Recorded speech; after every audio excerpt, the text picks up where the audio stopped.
Good morning, नमस्कार। Catalyst education hub channel में आप सभी का स्वागत है। मैं Roshan Singh, GS faculty of excellent academy Dilha Gaya Bihar और catalyst mathematics centre Makhdumpur Jehanabad Bihar.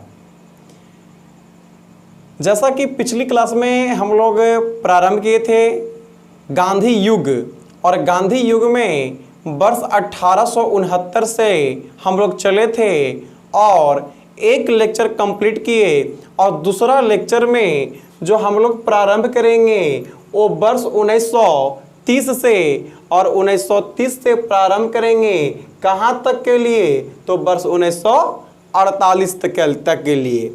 वर्ष 1930 से वर्ष 1948 तक का जो लेक्चर है, आज के लेक्चर हम लोग कंप्लीट करेंगे। कुछ लोगों का ऐसा मैसेज आ रहा था हमारे एक्सलेंट एकेडमी के डायरेक्टर मनीष सर के पास कि सर जो आपके पास फैकल्टी हैं वो अपने नाम से चैनल बना लिए हैं, आपको छोड़ देंगे। तो ऐसी कोई बात नहीं है। ऐसी गंदी सोच रखने वाले को मेरे तरफ से धन्यवाद। 1930 से 1948 तक हम लोग प्रारंभ करेंगे। आज सबसे पहले 1930 में हम लोग पहुँचे, तो यहाँ पर सबसे पहले प्रारंभ करेंगे दांडी यात्रा। दांडी यात्रा, दांडी यात्रा महात्मा गांधी के द्वारा प्रारंभ किया गया था, और दांडी यात्रा का जो शुरुआत हुआ था वो 12 मार्च वर्ष 1930। 12 मार्च वर्ष 1930 को दांडी यात्रा प्रारंभ हुआ एक आश्रम से। उस आश्रम का नाम है साबरमती आश्रम, और साबरमती आश्रम से जो यह यात्रा चला वो कहाँ के लिए, तो बोलना है दांडी के लिए। और साबरमती से दांडी का जो कुल डिस्टेंस था, जो कुल दूरी था, वो 385 किलोमीटर था। 385 किलोमीटर की समुद्र तट यात्रा में 78 अनुयायी गांधी जी का साथ दिए। गांधी जी के अलावा 78 व्यक्ति थे, और इस आंदोलन का नेतृत्व महात्मा गांधी स्वयं कर रहे थे। इसलिए अगर सवाल इम्पोर्टेंट है कि दांडी यात्रा में कुल कितने अनुयायी थे, तो अनुयायियों का संख्या 78 था, और महात्मा गांधी स्वयं साथ साथ चल रहे थे। तो एक और जोड़ दीजिए, तो कुल व्यक्ति का संख्या कितना हो गया, 79। 79 व्यक्ति के द्वारा रघुपति राघव राजाराम गाते बजाते हुए और 385 किलोमीटर की समुद्र तट यात्रा पूरी कर लिए। और जो नमक कानून बना था, नमक के लिए सख्त कानून बना था, उस सारे कानून को गांधी के नेतृत्व में दांडी यात्रा के बाद तोड़ दिया गया। दांडी यात्रा 12 मार्च 1930 को साबरमती से दांडी के लिए चला, और दांडी 6 अप्रैल वर्ष 1930 को पहुंच गया।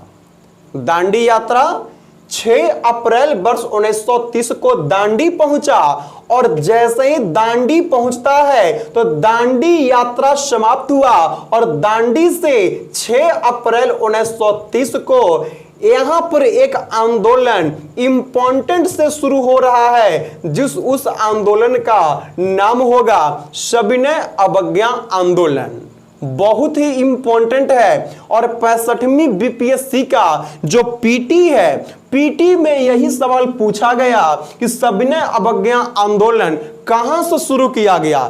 चॉइस ए में दिया साबरमती, चॉइस बी में दिया दांडी, चॉइस सी में दोनों, डी में और ई में 5 चॉइस दिया, जिसमें इंपॉर्टेंट है बताइए सविनय अवज्ञा आंदोलन प्रारंभ हुआ साबरमती से कि दांडी से, तो दांडी से।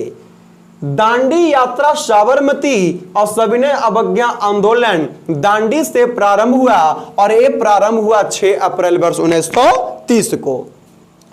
6 अप्रैल वर्ष 1930 को जब दांडी से सविनय अवज्ञा आंदोलन का शुरुआत हो गया, इसी बीच 4 मई 1930 बहुत ही इंपॉर्टेंट है। 4 मई 1930 को महात्मा गांधी को गिरफ्तार कर लिया गया और गिरफ्तार करके जेल भेज दिया गया। लेकिन बाद में 26 जनवरी वर्ष 1931 26 जनवरी वर्ष 1931 को महात्मा गांधी को रिहा कर दिया गया। और जब 26 जनवरी 1931 को महात्मा गांधी को रिहा कर दिया गया तो जेल से छूटकर आने के बाद महात्मा गांधी भारत के वायसराय लॉर्ड इरविन, बहुत इंपॉर्टेंट है, लॉर्ड इरविन और गांधी के बीच 5 मार्च वर्ष 1931, मेरे पूरी लेक्चर पर ध्यान दीजिएगा, लॉर्ड इरविन और महात्मा गांधी के बीच 5 मार्च 1931 को दोनों के बीच समझौता हुआ, जिसे गांधी इरविन समझौता के नाम से भी जाना जाता है। गांधी इरविन समझौता कब हुआ? 5 मार्च 1931। और गांधी इरविन समझौता को ही दिल्ली पैक्ट के नाम से भी जाना जाता है। सीधा अगर आ जाए कि दिल्ली पैक्ट क्या है तो बोलना कि गांधी इरविन समझौता का दूसरा नाम दिल्ली पैक्ट भी दिया गया है।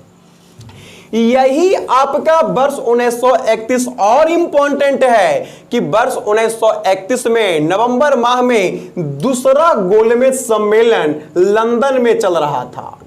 दूसरा गोलमेज सम्मेलन लंदन में चल रहा था। इस गोलमेज सम्मेलन में भाग लेने के लिए महात्मा गांधी एस राजपुताना, बहुत इंपॉर्टेंट, एस राजपुताना जहाज से भारत से लंदन दूसरा गोलमेज सम्मेलन में भाग लेने के लिए कांग्रेस पार्टी की ओर से गए। अगर आ जाए कि दूसरा गोलमेज सम्मेलन में महात्मा गांधी किस पार्टी का नेतृत्व किए तो बोला भारतीय राष्ट्रीय कांग्रेस पार्टी का नेतृत्व किए और भारतीय राष्ट्रीय कांग्रेस पार्टी का नेतृत्व में दूसरा गोलमेज सम्मेलन में भाग लिए। पहला जो गोलमेज सम्मेलन हुआ था वो हुआ था वर्ष 1930 में, दूसरा गोलमेज सम्मेलन वर्ष 1931 में और तीसरा गोलमेज सम्मेलन वर्ष 1932 में हुआ था। और गोलमेज सम्मेलन का उद्घाटन करने वाले जो व्यक्ति थे उस व्यक्ति का नाम था जॉर्ज पंचम। इंपॉर्टेंट है कि गोलमेज सम्मेलन का उद्घाटन किसके द्वारा किया गया तो जॉर्ज पंचम के द्वारा किया गया। फिर इंपॉर्टेंट, तीनों गोलमेज सम्मेलन में भाग लेने वाले एकमात्र भारतीय व्यक्ति कौन थे तो उस व्यक्ति का नाम था बाबा साहब डॉक्टर भीमराव अंबेडकर। बाबा साहब डॉक्टर भीमराव अंबेडकर एकमात्र भारतीय व्यक्ति थे जिन्होंने तीनों गोलमेज सम्मेलन में भाग लिया था। तो ये आपका क्लियर है। जब दूसरा गोलमेज सम्मेलन से महात्मा गांधी लौटे थे तो लौटने के बाद वर्ष 1932 में हरिजन के लिए पृथक निर्वाचन प्रणाली के विरोध में खड़ा हो गए और इसी के कारण डॉक्टर भीमराव अंबेडकर और महात्मा गांधी के बीच वर्ष 1932 में एक समझौता हुआ। उस समझौता का नाम है पूना समझौता। सीधा इंपॉर्टेंट है, पूना समझौता कब हुआ? वर्ष 1932 में। किसके किसके बीच? महात्मा गांधी और डॉक्टर भीमराव अंबेडकर दोनों के बीच वर्ष 1932 में पूना समझौता हुआ। इसके बाद यहां पर चलें तो वर्ष 1932 का ही कहानी है कि वर्ष 1932 में महात्मा गांधी एक पत्रिका प्रकाशित की 1932 में एक शब्द दिए, उस शब्द का नाम था हरिजन। हरिजन शब्द कौन दिया? महात्मा गांधी। कब दिया? वर्ष 1932 में। और हरिजन नामक पत्रिका जो प्रकाशित हुआ वो कब हुआ तो बोलना है वर्ष 1933 में। तो एक बार फिर से सुनेंगे। 1930 में दो घटना घटी, एक आपका दांडी यात्रा और एक सविनय अवज्ञा आंदोलन। 1931 में चले जाएंगे तो 5 मार्च 1931 को दिल्ली पैक्ट हुआ और उसी माह में, उसी साल में आपका दूसरा गोलमेज सम्मेलन हुआ। 1932 में महात्मा गांधी और बाबा साहब डॉक्टर भीमराव अंबेडकर के बीच में समझौता भी हुआ और 1932 में हरिजन शब्द दिए, जबकि शब्द दिए 32 में, पत्रिका आया 33 में।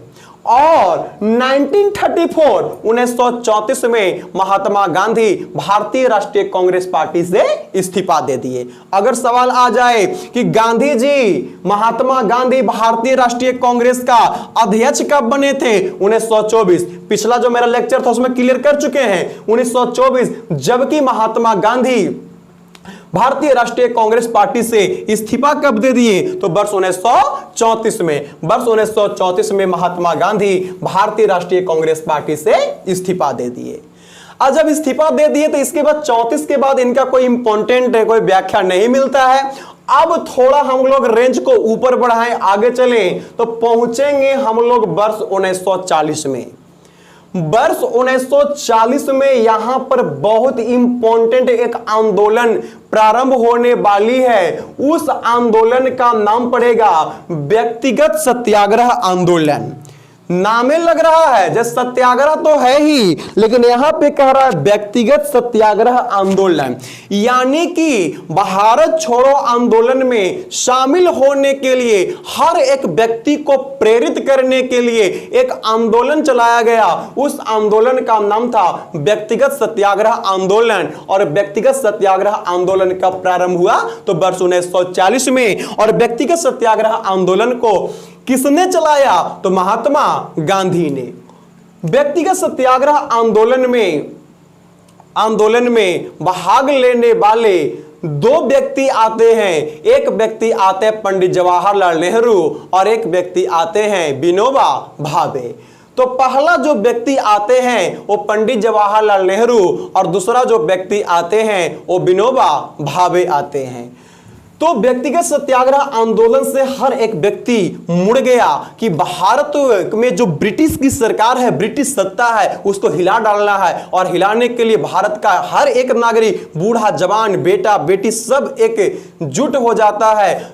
किस लिए? तो भारत छोड़ो आंदोलन में शामिल होने के लिए। अब यहां पर चलेंगे कि जब व्यक्तिगत सत्याग्रह आंदोलन सफल रहा तब यहां पे एक आंदोलन प्रारंभ होगा जिसका नाम पड़ेगा भारत छोड़ो आंदोलन। भारत छोड़ो आंदोलन ही एक ऐसा आंदोलन, स्वतंत्रता के लिए एक ऐसा आंदोलन था जो ब्रिटिश सत्ता को हिलाकर रख दिया था। भारत छोड़ो आंदोलन पारित करने के लिए भारतीय राष्ट्रीय कांग्रेस पार्टी का एक बैठक होता है बॉम्बे में। और बॉम्बे में एक है ग्वालियर टैंक, ये बहुत इंपॉर्टेंट है, कई बार आपका एग्जामिनेशन में पूछ चुका है। ग्वालियर टैंक, ग्वालियर जो टैंक था, इसी ग्वालियर टैंक में भारतीय राष्ट्रीय कांग्रेस पार्टी का बैठक हुआ। और इसी बैठक में, इसी ग्वालियर टैंक में निर्धारण किया गया, पारित किया गया कि भारत छोड़ो आंदोलन चलेगा। भारत छोड़ो आंदोलन पारित हो जाता है कब? तो बोलना है 8 अगस्त वर्ष 1942। ये भी बहुत इंपॉर्टेंट पॉइंट है। भारत छोड़ो आंदोलन कब पारित हुआ? तो बोलना है 8 अगस्त 1942। जबकि भारत छोड़ो आंदोलन कब शुरू हुआ? तो बोलना है 9 अगस्त 1942। भारत छोड़ो आंदोलन प्रस्ताव पारित 8 अगस्त, जबकि भारत छोड़ो आंदोलन 9 अगस्त को शुरू होता है। अब यहां पर खूब अच्छा से ध्यान देंगे, जब 9 अगस्त को भारत छोड़ो आंदोलन प्रारंभ होने वाली थी, इसी दिन ऑपरेशन ऑफ जीरो चला। और इसके तहत जितने भी भारत छोड़ो आंदोलन में शामिल होने के लिए लोग उत्सुक थे, उस सभी व्यक्ति को गिरफ्तार कर लिया गया। इस समय महात्मा गांधी को भी गिरफ्तार किया गया और महात्मा गांधी को गिरफ्तार करके पूना के आगा खान पैलेस में बंद कर दिया गया।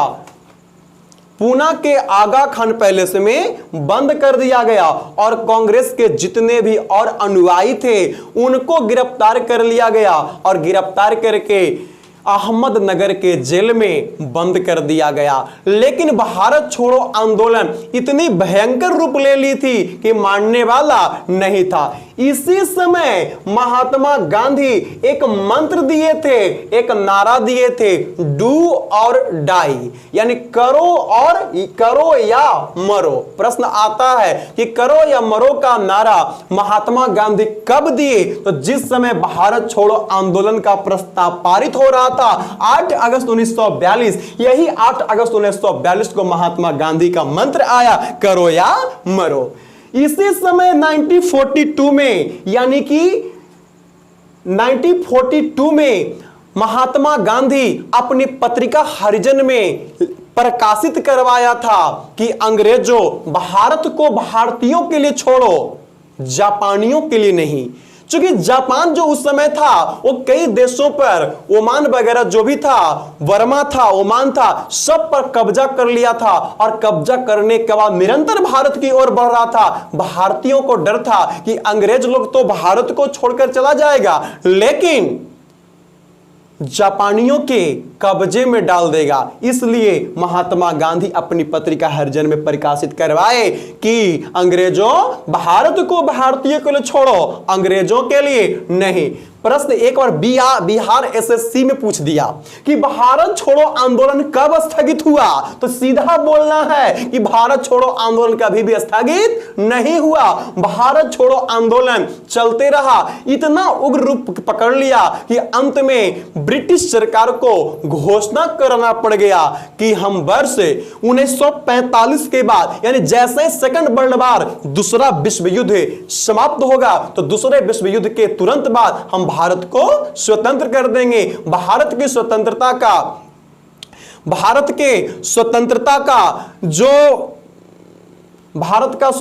का जो पहली बार घोषणा करने वाला जो व्यक्ति था वो क्लेमेंट एटली था। क्लेमेंट एटली ने घोषणा किया कि हम भारत को क्या करेंगे, आजाद कर देंगे। तो गांधी और कई ऐसे महान पुरुष थे, उस सभी के सहयोग से भारत छोड़ो आंदोलन बहुत ही अच्छा चला और आगे चलकर 15 अगस्त वर्ष 1947 को भारत आजाद हो गया। भारत को आजादी कब मिल गई? तो 15 अगस्त वर्ष 1947। 15 अगस्त 1947 को भारत आजाद हो जाती है। तो यहां पर भी एक इंपॉर्टेंट पॉइंट है कि जब भारत आजादी की पहली जश्न मना रही थी, महात्मा गांधी कहां थे? उत्तर बोलना है। महात्मा गांधी पश्चिम बंगाल के कोलकाता में थे। जैसा कि हम ऑफलाइन क्लास से पढ़ाते हैं और जैसे ही कोलकाता का नाम लेते हैं तो विद्यार्थी हंसना मुस्कुराना शुरू कर देते हैं, मतलब उनका कहीं और सेंस रहता है, पर ऐसा कोई बात नहीं था।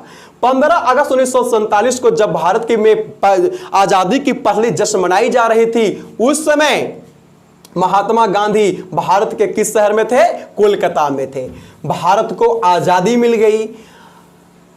जब आजादी मिल गई, भारत स्वतंत्र हो गया, लेकिन नाथूराम गोडसे, आरएसएस, राष्ट्रीय स्वयं संघ, आरएसएस के जवान थे नाथूराम गोडसे, और नाथूराम गोडसे ने 30 जनवरी वर्ष 1948 को गांधी जी को दिन दहाड़े गोली मारकर हत्या कर दिया। अब यहां पे बहुत सा विवाद है। कुछ व्यक्ति का कहना है कि गांधी का हत्या हुआ जो ठीक हुआ, अब कुछ लोगों का कहना है कि नहीं, बुरा हुआ। अब इसके पीछे अंदरूनी मैटर क्या है कहा नहीं जा सकता, लेकिन चलिए अपना अपना सबका विचार है।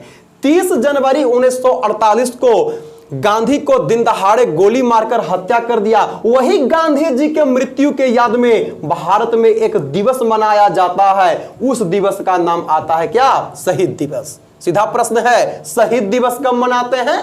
30 जनवरी को। किसके याद में? तो बोला महात्मा गांधी के मृत्यु के याद में शहीद दिवस मनाया जाता है। जब गांधी जी मर गए तो गांधी जी को दिल्ली में यमुना नदी के किनारे दफना दिया गया और उस जगह का नाम आता है राजघाट।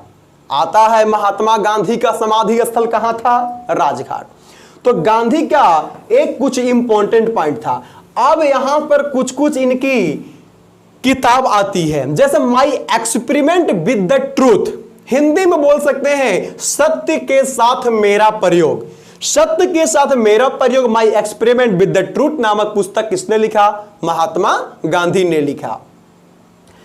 इसके अलावा जो अभी हरजन वगैरह देख रहे थे पत्रिका, नव जीवन और यंग इंडिया, ये आपका भी दो इंपॉर्टेंट है। यंग इंडिया और दूसरा का नाम आता है नव जीवन। ये महात्मा गांधी की पत्रिका थी और दोनों पत्रिका को प्रकाशित किस वर्ष किया गया था? तो वर्ष 1919 में, कि वर्ष 1919 में यंग इंडिया और नव जीवन पत्रिका भी प्रकाशित हुआ। जब 30 जनवरी 1948 को महात्मा गांधी की मृत्यु हुई थी, तो गांधी के मृत्यु पर जवाहरलाल नेहरू ने कहा था कि हमारे जीवन से प्रकाश चला गया। अगर सीधा सवाल आ जाए, किसने कहा गांधी के मृत्यु पर, किसने कहा हमारे जीवन से प्रकाश ज्योति चला गया? तो बोला है पंडित जवाहरलाल नेहरू ने कहा था।